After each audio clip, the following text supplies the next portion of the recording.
Migración con Erika Nieto.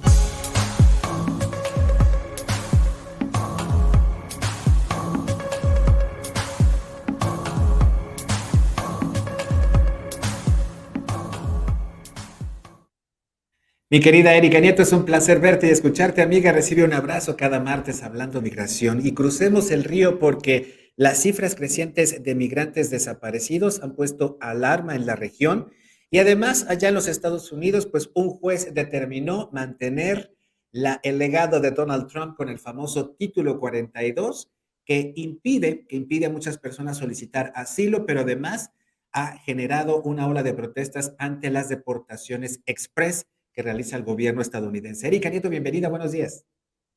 Hola Luis, muy buenos días a todo el auditorio de Contigo Puebla. Como cada martes es un gusto saludarlos.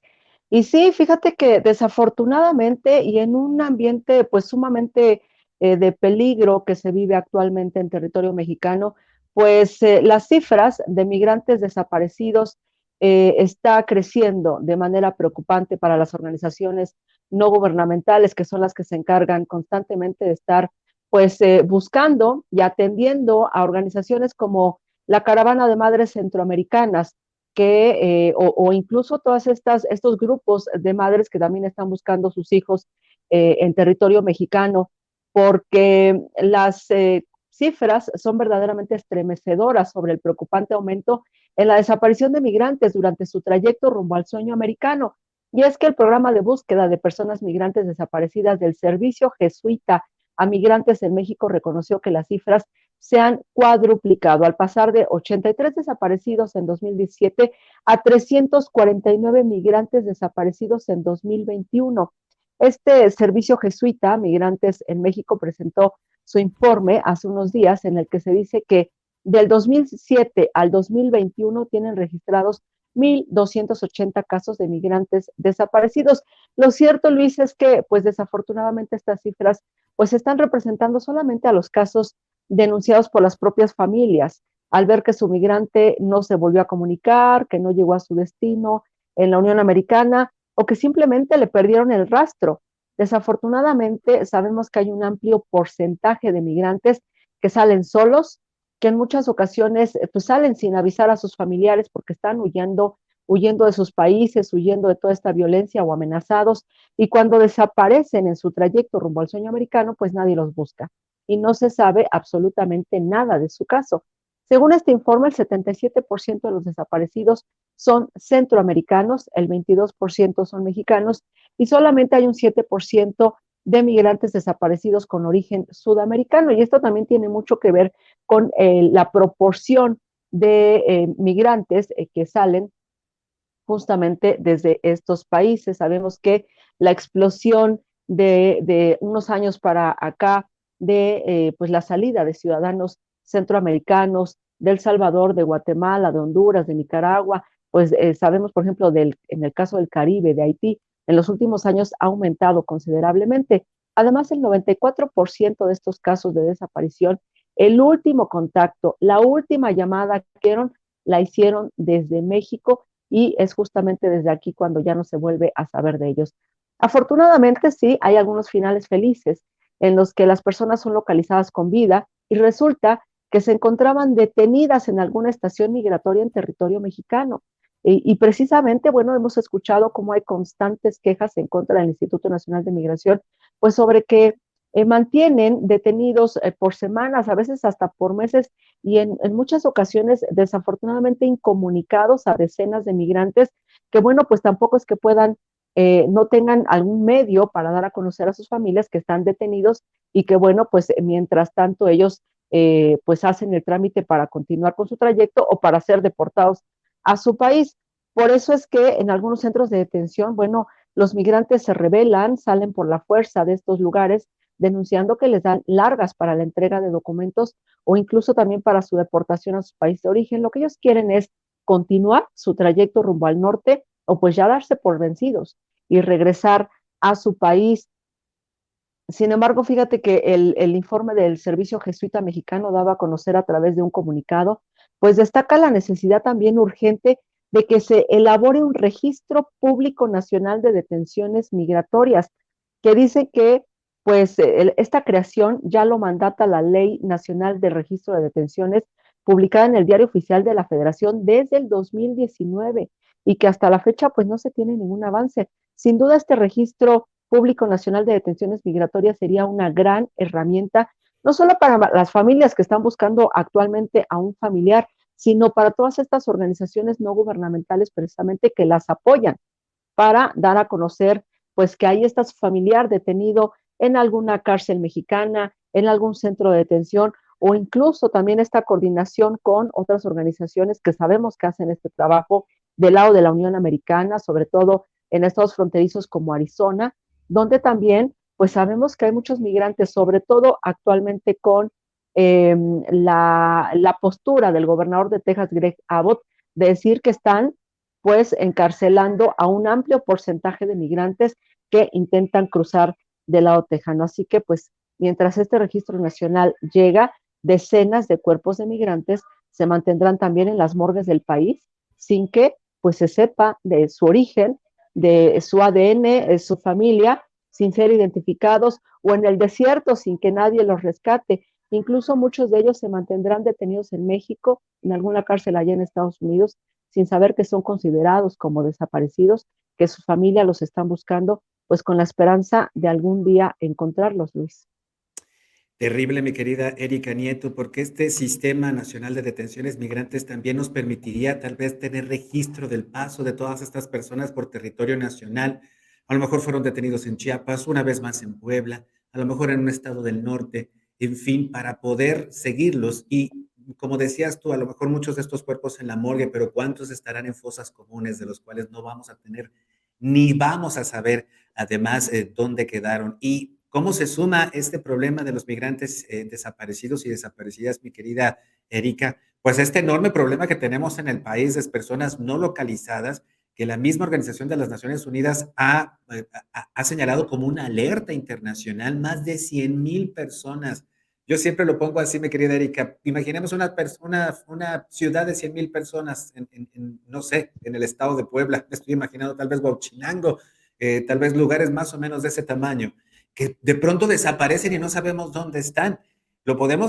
Mira, lo podríamos entender con personas que vienen de Centroamérica, por ejemplo, que no traen papeles, que vienen, vaya, que vienen con lo mínimo, con lo opuesto, y que se enfrentan a toda esta peligrosidad. Pero a final de cuentas, mi querida Erika, tampoco hay ningún tipo de presión internacional sobre el gobierno mexicano para entonces, vaya, ni presión local ni presión internacional parece que al gobierno mexicano le importan para entonces poner mano al problema de los desaparecidos. Sí, bueno, hay cifras peores, Luis, porque la Organización Internacional de las Migraciones está contemplando una cifra de 47,000, por ejemplo, desaparecidos entre las rutas migratorias principales a nivel mundial, por ejemplo. Ujú. Entonces, se sabe que México es una de esas rutas más peligrosas, de hecho ya contempladas por la Organización de las Naciones Unidas, después del Mediterráneo. Después del Mediterráneo, donde constantemente estamos viendo eh, desaparecidos, Personas ahogadas. naufragios. Ujú. Apenas justamente ayer antier, una de las organizaciones no gubernamentales daba pues la alerta sobre el naufragio, el posible naufragio de una embarcación que viene con salvadoreños del lado del Golfo de México enfrente de Veracruz. Entonces, esto ya es una constante, pero bueno, mientras no tengamos justamente ese registro, pues no vamos a saber quiénes son, de dónde vienen, cuántos años tienen, si son, de qué género son. Entonces, no podemos saber y tampoco podemos ubicar a todos estos grupos que están buscando justamente a sus desaparecidos desde Centroamérica, en México, y esta coordinación también, insisto, con las organizaciones que ya existen en Arizona, pero que incluso esas organizaciones están pidiendo presupuesto porque simplemente no es una tarea que puedan desarrollar solos. Es el recoger los restos, el buscar morgues, el ir cárcel por cárcel, centro de detención por centro de detención, el ADN, buscar a las familias. Realmente es una tarea pues muy grande que pues no necesita del apoyo de los gobiernos para poder ser realizada. Se necesita presupuesto, mi querida Erika, y no ir a repartir 30 millones de dólares al gobierno de El Salvador para que los empleen sembrando vida o jóvenes construyendo el futuro. Y por ahí dicen que el presidente de El Salvador usó de esos 30 millones de dólares que le dejamos los mexicanos, 15 millones de dolaritos, los habría utilizado para comprar bitcoins. Así nomás. Así es. O sea, en lugar de, por ejemplo, aquí en nuestro país, establecer este sistema nacional de detenciones migrantes. Querida Erika mía, ¿qué es el título 42? Tal parece que un juez allá en los Estados Unidos determinó mantener este legado legal de Donald Trump que pues impide a muchas personas recibir asilo, pero además estas detenciones express que han sido muy controversiales allá en los Estados Unidos. ¿Por qué lo mantuvieron? Sí, fíjate que el título 42 es política ya bastante añeja, ya tiene muchísimos años y que era aplicada en temas de sanidad muy importantes. Ok. Fue precisamente Donald Trump el que encontró esta oportunidad en la ley para aplicarla durante la pandemia con el fin de deportar bajo el argumento de no dispersar el virus del COVID-19 allá en el interior del país, pues con la llegada de todas estas caravanas de migrantes, dijo, bueno, vamos a aplicarla para que justifiquemos la deportación inmediata de todos estos migrantes que están llegando a la frontera. Recordemos que de un momento a otro se colapsó y llegaron incluso hasta 15,000 migrantes a la frontera con Texas, entonces la autoridad norteamericana tampoco sabía mucho qué hacer. Así que el título 42, como ya se dice aquí en México, bueno, pues les cayó como anillo al dedo y bueno, pues entonces a través de esta política migratoria deportaron a miles de migrantes. Sin embargo, bueno, pues los avances en vacunación, pues todo el refuerzo y todo el avance que ya tiene Estados Unidos en materia de vacuna y de disminución de casos por el COVID, bueno, entre comillas, porque ahora ya vemos que en algunos estados está empezando a aumentar otra vez, bueno, pues dijo los centros de los mejor conocidos como CDC, los Centros para el Control y la Prevención de Enfermedades, dijeron que ya no era necesario implementar el título 42 porque el COVID-19 está básicamente controlado en Estados Unidos. Así que bueno, ya era hora de quitarlo.